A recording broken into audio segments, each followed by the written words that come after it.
అందరికీ నమస్కారం. ఈరోజు కథ నీకోసమే నా అన్వేషణ పార్ట్ 3. ఇక కథలోకి వెళితే ఐశ్వర్య ప్రీతిని తీసుకొని ఇంట్లోకి వెళ్ళింది. అందరూ డిన్నర్ హాల్లో వేచి చూస్తున్నారు. వీళ్ళు ఇద్దరు బయట నుంచి వెళ్ళి అయ్యో క్షమించండి ఆలస్యమైంది అంది ఐశ్వర్య. భాగ్యలక్ష్మి ఐశ్వర్య ఏం ఆలస్యం లేదు, ఇంకా టిల్లు రాలేదు, వెళ్ళి తీసుకుని రా అంది. ఐశ్వర్య వెళ్తుండగా టిల్లు తనకి ఎదురొచ్చాడు. రా టిల్లు, నేనే నీ దగ్గరకు వస్తున్నా, పద, అందరూ వెయిట్ చేస్తున్నారు. టిల్లు నాన్నమ్మ ఏంటి కన్నయ్య లేట్ అయ్యింది? కొద్ది రోజుల నుండి నా మనసుకి ప్రశాంతత లేదు నాన్నమ్మ, ఇప్పుడు నాకు రెస్ట్ చాలా అవసరం అని ప్రీతి వైపు ఒక చూపు చూశాడు. టిల్లు అలా చూడటంతో ప్రీతికి ఎందుకో భయంగా అనిపించి చెమటలు పడుతున్నాయి. ఐశ్వర్య తనని తట్టి నువ్వు కూడా కూర్చో అంది. లేదు, నాకు ఆకలిగా లేదు, నేను తర్వాత తింటాను అని చెప్పింది ప్రీతి. భాగ్యలక్ష్మి అందరూ ఒకేసారి కూర్చొని తింటే బాగుంటుంది తల్లి అంది. టిల్లు అమ్మ నాన్న కూడా కూర్చోమ్మ అనడంతో ఇబ్బందిగానే కూర్చొని తింటున్నది. అందరూ భోజనం చేసి ఎవరి గదికి వాళ్ళు వెళ్ళిపోయారు. ప్రీతి కూడా తన గదిలోకి వెళ్తుండగా ఐశ్వర్య నువ్వు టిల్లు రూమ్లోకి వెళ్ళు అంది. ప్రీతి అక్క నేను వెళ్ళను అంది. టిల్లుతో నేను చెప్పాను, ఇంకా ఏం ప్రాబ్లం ఉండదు, వెళ్ళు అంది. ప్రీతి భయంగానే పైనున్న గదికి వెళ్ళింది. మెల్లగా తలుపు ఓపెన్ చేసి రూమ్లోకి వెళ్ళింది. గదిలో మొత్తం చూసింది, టిల్లు ఎక్కడున్నాడు అని. టిల్లు సోఫాలో కూర్చొని ప్రీతినే చూస్తున్నాడు. ప్రీతి టిల్లుని చూసి భయంతో అక్కడే నిల్చుండిపోయింది. టిల్లు లేచి వెళ్ళి డోర్ క్లోజ్ చేసి ఆ అమ్మాయి చెయ్యి పట్టుకొని లాక్కొని సోఫాలో పడేసి తన ఎదురుగా కూర్చున్నాడు. ప్రీతి సార్ ప్లీజ్ ఎందుకు మీరు ఇలా చేస్తున్నారు, నన్ను వదిలేయండి, మీకు కనిపించనంత దూరంగా వెళ్ళిపోతాను అంది. టిల్లు ఒకసారి అలా చేసినందుకే ఇప్పుడు ఇలా అయ్యావు. నేను నీ విషయంలో ఎప్పుడు దూరంగానే ఉన్నా, కానీ నువ్వు ఎప్పుడైతే ఇల్లు వదిలి వెళ్ళావో అప్పుడే నేను నీకు దూరంగా ఉండి చాలా పెద్ద తప్పు చేశాను అనిపించింది. మన ఫస్ట్ నైట్ రోజు నీకు చెప్పాను, నేను నీకు దూరంగా ఉంటాను, నా నుండి నీకు ఎప్పుడు ఇబ్బంది ఉండదు అని చెప్పానా లేదా అని గట్టిగా అరిచాడు. ప్రీతి అవును సార్ చెప్పారు అంది. మరి ఎందుకు ఇల్లు వదిలి వెళ్ళిపోయావు చెప్పు ప్రీతి, ఎందుకు ఇలా చేశావు? మాట్లాడు ప్రీతి, ఏంటి అలా చూస్తున్నావు? నిన్ను పేరు పెట్టి పిలిచాననా? నువ్వు ఇక్కడ ఉన్నన్ని రోజులు ఎప్పుడు కూడా నిన్ను నేను పేరు పెట్టి పిలవలేదు. నాకు నిన్ను పెళ్లి చేసుకోవడం ఇష్టం లేదు, కానీ నేను ఉన్న పరిస్థితి అలాంటిది. దానికి నేను నిన్ను చాలాసార్లు క్షమాపణలు కూడా చెప్పాను. ప్రీతి మీరు క్షమాపణలు చెప్పిన మాత్రాన మీరు చేసింది సరి అవ్వదు కదా సార్. నాకు ఇష్టం లేకుండా బలవంతంగా నా మెడలో తాళి కట్టారు. అది కూడా నా పెళ్ళి ఇంకో వ్యక్తితో అవుతుంది అని తెలిసి కూడా మీరు నన్ను పెళ్లి చేసుకున్నారు. మీకు నేనంటే ఫస్ట్ నుంచే పడదు. అలాంటిది పెళ్లి చేసుకుని ఇలా ఇంట్లో పడేస్తే నేను నీతో కాపురం చేస్తూ కూర్చోవాలా?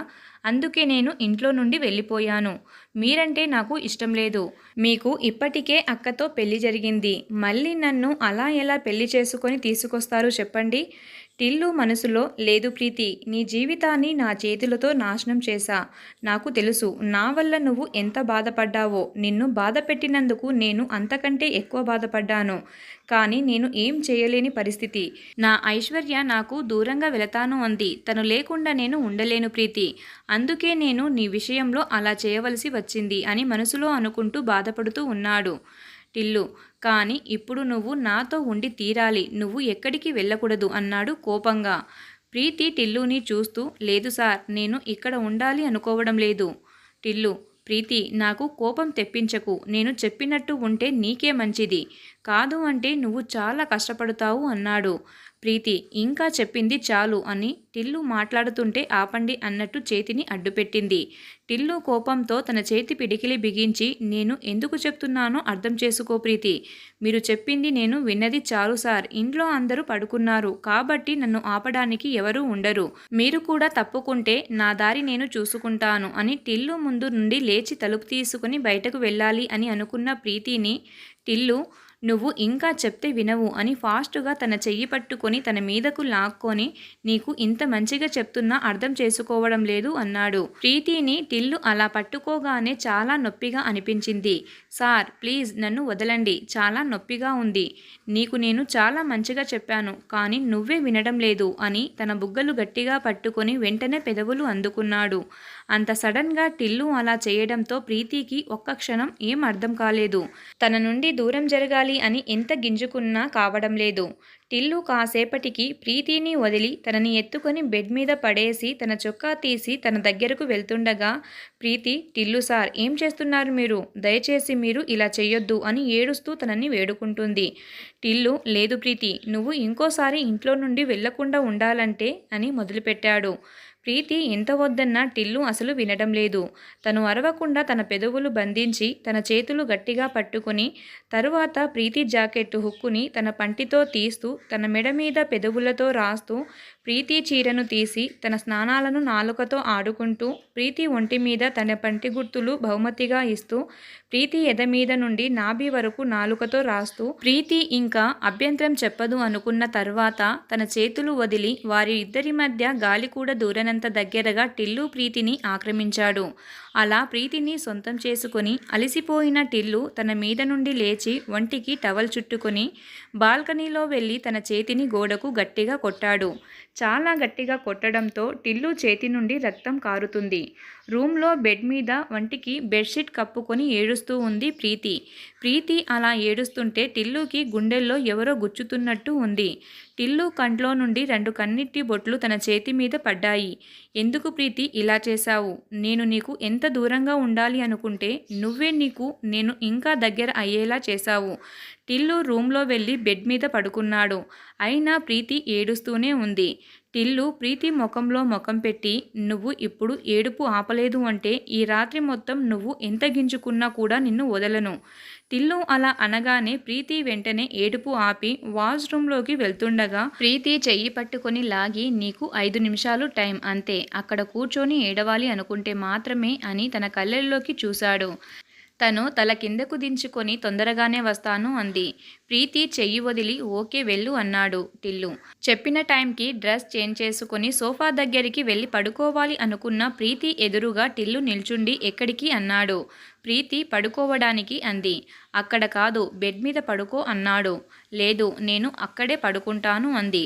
ప్రీతి చెయ్యి పట్టుకుని మంచం మీదకు తోశాడు. ప్రీతి పైకి లేస్తుంటే సైలెంట్గా పడుకో ఇక్కడే అన్నాడు. ప్రీతి ఇంకా ఏం మాట్లాడకుండా పడుకుంది. టిల్లు ఫ్రెష్ అయి వచ్చి పడుకున్నాడు. కానీ నిద్ర రావటం లేదు. ప్రీతి కూడా ఏదో ఆలోచిస్తూ తన కంటి నుండి కన్నీళ్లు కారుతూనే ఉన్నాయి. అలా ఇద్దరూ ఎప్పటికో పడుకున్నారు. ఇంట్లో అందరూ లేచి బ్రేక్ఫాస్ట్ కూడా చేసి టిల్లు కోసం ఎదురుచూస్తున్నారు. కానీ తను రాకపోయేసరికి ఐశ్వర్య వెళ్ళి తలుపు తట్టింది. టిల్లుకి మేలుకువ వచ్చి తలుపు తెరిచి గుడ్ మార్నింగ్ ఐశ్వర్య అన్నాడు. ఐశ్వర్య, ఏంటి టిల్లు ఇంత లేట్ అయ్యింది? అందరూ నీకోసం ఎదురుచూస్తున్నారు. మామయ్య వాళ్ళు ఆఫీస్కి కూడా వెళ్ళిపోయారు. ఏంటి ఐశ్వర్య ఇంత తొందరగానా అన్నాడు. ఐశ్వర్య, తొందర ఏంటి టిల్లు, ఇప్పుడు టైం చూడు అంది. టిల్లు గోడ గడియారం చూసి ఓ షట్ 11 అయ్యింది. ఛా, అలా ఎలా పడుకున్నాను అని. సరే ఐశ్వర్య, ఫ్రెష్ అయి వస్తాను అని వాష్రూమ్లోకి వెళ్ళాడు. ఐశ్వర్య రూమ్లోకి వెళ్ళి ఏంటి ప్రీతి ఇంకా పడుకునే ఉంది అని ప్రీతిని పిలుస్తుంది. కానీ తను పలకడం లేదు.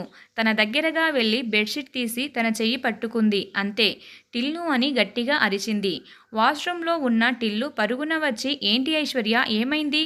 ఐశ్వర్య, టిల్లు, ప్రీతికి ఒళ్ళు చాలా వేడిగా ఉంది. తను స్పృహలో లేదు. టిల్లు, నేను ఎంత పిలుస్తున్నా కానీ లేవడం లేదు. ఐశ్వర్య టెన్షన్ పడడం చూసి ఐశ్వర్య కూల్, తనకి ఏం కాదు, ఉండు నేను చూస్తాను అని ప్రీతి చెయ్యి పట్టుకొని ప్రీతి లే అని కదుపుతున్నా కూడా తనలో చలనం లేదు.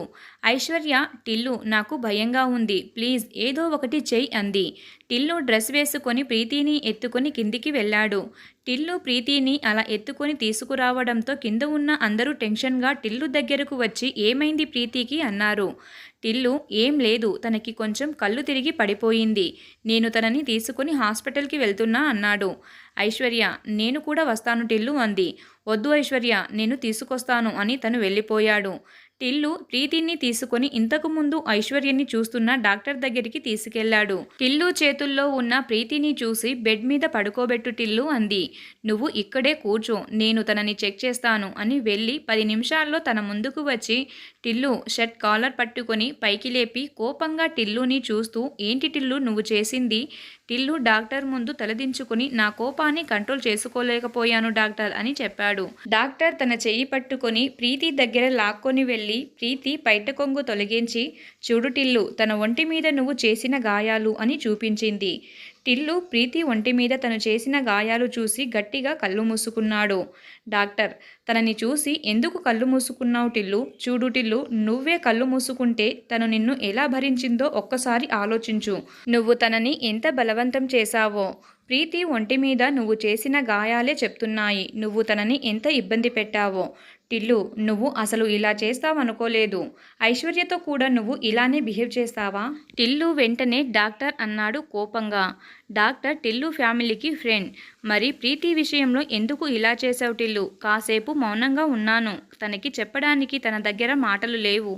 సారీ డాక్టర్, ఇంకోసారి ఇలా జరగదు. నాకు కాదు టిల్లు, నువ్వు చెప్పాల్సింది ఈ మాట నువ్వు నీ భార్యకి చెప్పు. తను స్పృహలోకి రావడానికి ఎంత టైం పడుతుంది అన్నాడు. తను నీ నుండి చాలా నొప్పి తీసుకుంది. రాత్రి బాగా ఏడ్చి పడుకున్నట్టు ఉంది. తనకు జ్వరం కూడా వచ్చింది. ఇంకో 3 గంటల్లో తనకి స్పృహ వస్తుంది. తనకి ఇంజెక్షన్ చేశాను. తనకి రూమ్కి షిఫ్ట్ చేస్తాను. తను చాలా నీరసంగా ఉంది. సిలైన్ కూడా పెడతాను. కంప్లీట్ అవ్వగానే తనని తీసుకెళ్ళు. కానీ ఇంకోసారి ఇలా జరగకుండా చూసుకో. టిల్లు డాక్టర్ చెయ్యి పట్టుకొని లేదు డాక్టర్, ఇంకోసారి తనని బాధ పెట్టను. డాక్టర్ టిల్లు చేతిని చూసి నిన్ను నువ్వు బాధ పెట్టుకోవడం కూడా దాచుకున్నావా టిల్లు? నైట్ తన చేతిని గోడకి గట్టిగా కొట్టడం గుర్తొచ్చి ఏం లేదు, చిన్న దెబ్బ, నాకు ఏం పర్వాలేదు అన్నాడు. డాక్టర్ నర్సర్ని పిలిచి తనకి డ్రెస్సింగ్ చేయమంది. నేను ప్రీతి కోసం మందు రాశాను. ఒక బలహీన వాడాలి. అప్పుడు తనకి నీరసం తగ్గుతుంది. ఓకే, నేను నా గదికి వెళతాను. ప్రీతిని జాగ్రత్తగా చూసుకో టిల్లు అని తన చెంపలు నిమిరి వెళ్ళిపోయింది. టిల్లు ప్రీతి పక్కన కూర్చొని నన్ను క్షమిస్తావా? నువ్వు నీతో చాలా రాక్షసంగా ప్రవర్తించాను అని తన చెయ్యి పట్టుకొని బాధపడుతున్నాడు. ప్రీతికి పెట్టిన సిలైన్ అవ్వగానే మెల్లగా తను కళ్ళు తెరిచి తను ఎక్కడుందో చుట్టూ చూస్తుంది. టిల్లు తన చెయ్యి పట్టుకోవడంతో తన చేతిని లాక్కొని లేచి కూర్చోవాలి అనుకుంటూ ఉంది. కానీ తన వల్ల కావడం లేదు. అది గమనించిన టిల్లు తనని పట్టుకొని బెడ్కి ఆనించి కూర్చోబెట్టాడు.